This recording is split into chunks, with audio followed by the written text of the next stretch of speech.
মালিক রে আমি বড় পাপী, আমি বড় গুনাহগার। ও দয়ার আল্লাহ, আমি 10 বছর তোমার গোলামি করি নাই, আমি 20 বছর গোলামি করি নাই। আল্লাহ আজকে মনিরুল ইসলাম শরীয়তপুরী আমার ভাই শোনা গেছে তোমারে বন্ধু বানাইলে ওই জান্নাত পাওয়া যাবে। মালিক রে তুমি আমারে দাও না মাফ কইরা। যুবক রে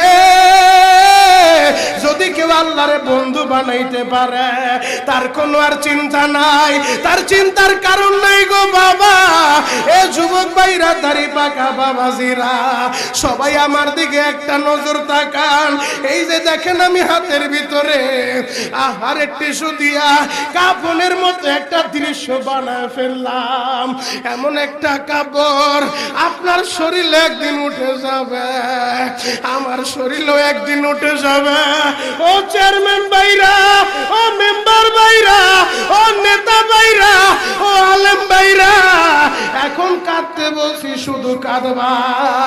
জীবনে কত জায়গায় আমরা গোসল করলাম, আহারে কক্সবাজার ঘুরতে যাইয়া সমুদ্রের ভিতরে গোসল করলা, কুয়াকাটায় ঘুরতে যাইয়া সমুদ্রে গোসল করলা।